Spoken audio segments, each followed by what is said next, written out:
Singkat cerita terus dia akhirnya ditenggelamkan, dibuang karena beliau seorang nabi. Faltaqamahul khut, beliau ditelan ya. Iltiqam itu tidak digigit, ditelan ya. Karena ditelan beliau tidak ngalami dikunyah, ditelan. Iltiqam itu ditelan. Karena beliau seorang nabi, di dalam batnil khut itu di perut itu dia wiridan, dan barokahnya wiridan itu perut ikan ini menjadi masjid. Dia nyaman di situ, nyaman karena terus ngalami karomah lah. Andekan wali itu ngalamin karomah. Assalamualaikum warahmatullahi wabarakatuh. Halo sobat dakwah, kembali lagi dengan saya di channel Safari Dakwah, channel yang untuk memperdalam pengetahuan agama Islam dan menemukan inspirasi untuk meningkatkan keimanan. Sebelum itu, jangan lupa like, komen, dan subscribe. Yang sudah subscribe semoga diberikan rezeki yang melimpah dari Allah Subhanahu wa Ta'ala. Selamat menonton.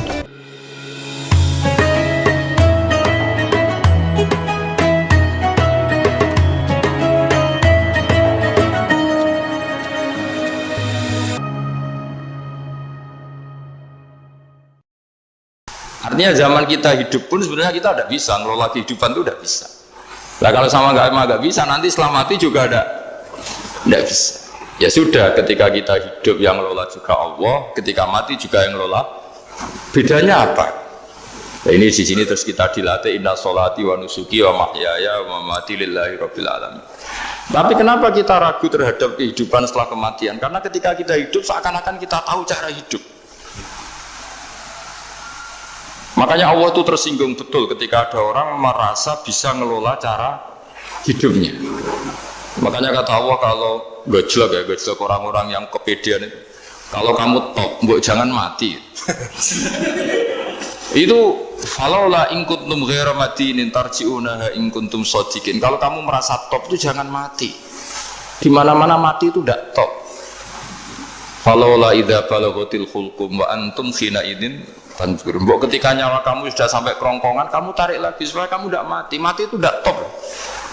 Katanya kamu top kok mati. Jangan mati. Kalau top itu jangan mati, jangan miskin, jangan tua, jangan jadi jelek. Pokoknya top terus itu. Itu digocol sama Allah. Tapi orang itu lupa bahwa nah ketika sehat begini kita seakan-akan ngelola kehidupan. Nah gara-gara merasa ngelola seakan-akan kalau mati lalu saya gimana ya kalau mati. Nah cara berpikir masyarakat gini, kalau kampung ini mau dibalik sama Allah, mau ada adab, logikanya yang tahu akan ada adab itu pasti sudah pergi. Padahal Nabi Yunus pergi ini bukan karena takut adab, mangkel.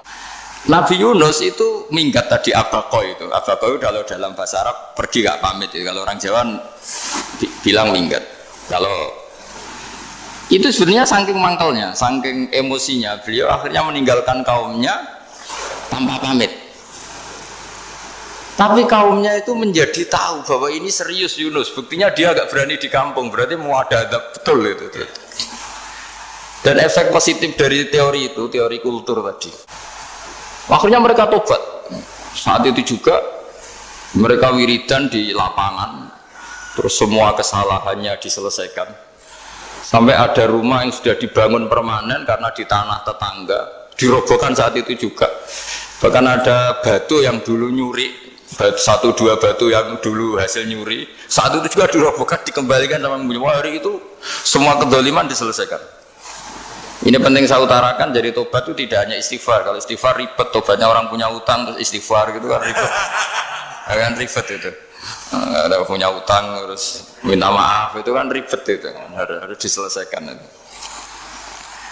Tobat. Terus tobat diterima sama Allah. Batas akhir finish dari harusnya ada adab, misalnya Senin, Selasa, Rabu, harusnya Rabu itu sudah kena adab, ternyata Rabu itu tidak kena adab. Nabi Yunus sebetulnya juga penasaran kampungnya itu kena adab tidak, dilihat dari jauh ternyata tidak, tambah kecewa dia. Gitu. Wah ini saya kalau pulang pasti dibunuh karena saya jaga pembohong. Di masyarakat situ ada aturan siapa yang bohong dibunuh. Padahal Nabi Yunus ngumumkan nanti Rebu ada azab, kira-kira gitu. Ternyata Rebu itu udah ada azab, makanya dia sudah di batas kampung, kembali minggat lagi karena nanti pulang pasti dibunuh karena dia ada kebohong. Ya akhirnya masyhur itu, terus dia ikut nelayan sekenanya, yang penting lari dari kampung, ikut nelayan sekenanya. Zaman itu, ini saya ulang lagi zaman itu. Nanti ini efeknya nanti ke tauhid. Zaman itu para nelayan tuh kayak sepakat. Kalau ada kapal atau perahu kok mau tenggelam, itu pasti ada yang minggat. Hanya minggat itu pergi tidak terhormat itu. Terus fasahama fakana minal mudhadin. Nah, dulu tuh orang sudah punya peradaban. Ini cerita kultur, sudah punya peradaban. Punya peradaban. Ya sekarang gini, kalau nyemplungkan salah satu kan tidak adil diundi. Ternyata yang keluar dia Nabi Yunus. Terus mereka tahu ini orang nggak pantas dikorbankan karena Nabi di mana-mana itu ganteng. Memang Allah itu punya sunat unik. Nabi itu harus paling ganteng di kampungnya. Nasabnya juga harus paling baik. Kabar-kabarnya juga istrinya harus paling cantik. Itu memang aturannya gitu. Nggak tahu saya. Dulu saya juga janggal. Kenapa Nabi aturannya harus gitu? Tak angen-angen di pemimpin LU ya izin itu. Maksudnya misalnya pemimpin dia masak keriting itu kan piye gitu rasanya terus. Jadi Nabi itu pasti itu paling ganteng di kampungnya, terus dari nasab ya terbaik, terus rata-rata istrinya itu ya selain solihah itu ya paling cantik. Karena ya dibully kan, sawar tidak jadi Nabi, bujone elek kan ya ribet kalau misalnya ada yang bully gitu kan juga ribet. Singkat cerita terus dia akhirnya ditenggelamkan, dibuang karena beliau seorang Nabi, faltaqamahul khut. Beliau ditelan ya. Iltiqam itu tidak digigit, ditelan ya. Karena ditelan beliau tidak mengalami dikunyah, ditelan. Iltiqam itu ditelan. Karena beliau seorang Nabi, di dalam batnil khut itu di perut itu dia wiridan, dan barokahnya wiridan itu perut ikan ini menjadi masjid. Dia nyaman di situ, nyaman karena terus ngalami karomah lah. Andekan wali itu ngalamin karomah. Nah, kesimpulan dari cerita ini itu apa? Masyarakat itu akan selalu dengan kulturnya sendiri. Para nabi juga punya kultur sendiri. Dan Allah yang ngelola itu semua. Saya ulang lagi, Allah yang ngelola itu semua. Makanya terus dua kultur ini kalau Allah menghendaki itu gampang sekali. Akhirnya yang terjadi apa? Nabi Yunus jadi kasih sanksi Allah karena pergi tidak pamit. Masyarakatnya justru enggak karena tobat. Dan tobatnya masyarakatnya ini karena kekeliruan Nabi Yunus. Keliru dengan makna bukan dosa. Andaikan Nabi Yunus saat itu kok di rumah ingin menyaksikan adab, itu masyarakat mesti gak percaya kan ada adab. Mau ada adab kok dia di rumah gitu. Jadi unik, Allah cara ngelola masyarakat itu unik. Nah, dari keunikan cara Allah ini kemudian lahirlah ilmu yang bernama ilmu tauhid, ilmu tawakal, ilmu pasrah nang pangeran itu. Karena kemarin pas Pak Yusuf sama Bu Sulis sowan saya itu tak beri cerita agama itu milik Allah. Sehingga teori yang dikatakan manusia itu ya teori saja, tetap semua itu di tangan Allah. Ya saya saat itu cerita, misalnya saya ditanya, ini besi, materi besi dengan kaca itu kuat mana? Mesti kita menjawab kuat besi. Tapi saya yang mengendalikan besi dan kaca. Ternyata saya punya merencanakan menghancurkan besi, menetapkan kaca ini tak simpan, akhirnya puluhan tahun. Yang ini saya rencanakan, saya hancurkan itu.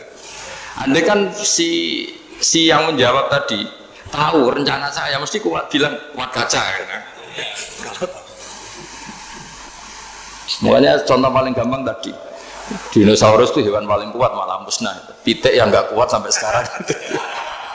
Karena Allah bikin dinosaurus itu punya rencana dihancurkan ya. Sementara ayam enggak, gue rame-rame dunia gitu. Sehingga ya sudah. Nah, agama itu seperti itu. Agama itu sesuai rencana Tuhan. Sehingga ini cerita Nabi. Sehingga Nabi itu kadang nggak tahu bedanya antara sesuatu yang punya data, punya perangkat-perangkat untuk menuju A misalnya, itu nggak tahu bedanya. Jadi kalau Nabi ditanya misalnya gini, onta itu lahir dari betinanya, dari indukannya bisa, ya bisa. Lahir dari batu, jawabnya ya bisa. Kalau dia seorang Nabi pasti jawab bisa. Jadi kalau Nabi ditanya mata air itu keluar dari bumi kedalaman 7 meter bisa. Keluar dari sini, dari meja, jawabannya ya bisa. Karena Nabi itu saking dekatnya Allah, tahu betul bahwa perangkat di dunia ini tidak bisa mendikte Allah. Semua itu kehendak Allah. Logika yang terbangun Nabi itu sebenarnya gampang ya. Kalau kita teliti itu hanya gampang itu, sesuatu yang benar itu pasti bisa dijelaskan secara gampang. Nah ini ngaji tauhid biar tidak terlalu berteori itu. Karena kalau saya cerita uang pinter jenengan. Dan saya tidak ingin pinter tentang uang. Tak beri contoh. Nah ini supaya nanti kalau sampean suatu saat meninggal ketemu mungkar nakir itu tahu cara menghadapi. Nanti tak warai tekniknya. Tak warai tekniknya. Makanya ada cerita, agama ini baik sekali. Orang bocorkan ujian nasional itu kriminal, bisa ditangkap Pak Rosidi. Tapi agama ini, pertanyaan mungkar nakir dibocorkan semua kiai. Itu nggak ditangkap sama mungkar nakir. Harusnya kan rugi, karena ini pertanyaan. Tapi semua kiai kan sudah membocorkan. Nanti pertanyaannya di kuburan itu buka, Tuhanmu siapa, agamamu apa. Itu kan sudah dibocorkan, tapi itu nggak dianggap kriminal. Sementara kita sekolah SD, sekolah SMP bocorkan soal itu dianggap kriminal. Padahal harusnya boleh. Maksudnya kalau menuruti teori itu harusnya boleh kan. Mau pertanyaan mungkar nakir saja dibocorkan kan. Ada dasarnya kan? Ya tapi kan tidak ada itu. Harusnya boleh. Tapi kan terjadi nggak ujian kalau dibocorkan itu. Artinya agama ini begitu baik. Pertanyaan yang taruhannya surga neraka saja dibocorkan. Kurang apanya baiknya agama ini? Pertanyaan sepenting itu dibocorkan dan kiai-kiai nggak ditangkap sama mungkar nakir ya udah itu. Saya ulang lagi ya supaya kita ingat fitrah salimah. Soal Anda modern monggo lah, tapi saya sebagai kiai akan ngajari kalian tentang fitrah salimah. Jadi kalau kamu itu benar-benar beragama, ini misalnya kertas, ini lempengan baja. Kalau kamu beragama kalau ditanya kuat mana? Ya terserah jenengan. Karena bisa saja kertas ini aku punya niat tak simpan di arsip nasional. Baja ini tak niatkan, tak luluhkan, tak hancurkan. Sehingga kalau kita ngomong ya secara materi harus ditambah ya, secara materi kuat baja ya Allah. Tapi secara substansi jenengan ya terserah jenengan monggo. Nah, di sini yang mulai orang lupa itu karena selalu menjawab pasti kuat baja. Kata pasti ini yang akhirnya orang menghilangkan teori beragama. Berdasar logika. Berdasar logika. Nah akhirnya para nabi, para wali itu ditanya. Saya punya kitab karangannya Abdul Hamid, orang alim. Kitab itu dulu saya ngaji lama sekali sampai sekarang saya pelajarin. Manusia itu dijebak hukum adat, padahal adat itu ya tidak terlibat. Misalnya kalau ada telur jadi ayam normal gitu. Ya tadi indukan unta melahirkan unta normal itu, indukan sapi melahirkan sapi normal. Tapi kalau para nabi itu bilang ya agak normal. Nggak normal artinya tetap ada kekuatan Tuhan. Indukan unta tahu apa tentang unta? Dia punya kekuatan apa? Bisa melahirkan unta, bisa menciptakan unta di perutnya, bisa ada jantungnya, ada paru-parunya, ada ususnya. Dia bisa apa? Di situ ada tangan Tuhan. Gitu. Karena para nabi cara berpikir gitu melihat tembok ya sama. Tembok sama indukan unta itu sama, sama-sama mungkin mengeluarkan unta. Sehingga ketika Nabi Soleh ditanya, bukti apa kekuasaan Tuhanmu? Apa bisa mengeluarkan unta dari batu besar ini? Jawabannya Nabi Soleh ya bisa, langsung saja bisa. Dan mukjizatnya Nabi Soleh masyhur itu keluarlah unta dari batu. Karena secara teori ya tadi coba unta indukan itu apa seorang profesor, apa seorang ilmuwan sehingga bisa menciptakan anaknya itu. Apa dia terlibat dalam menciptakan jantungnya, paru-parunya, ususnya kan tidak juga. Telur bisa apa coba? Gobloknya bukan main telur itu kan.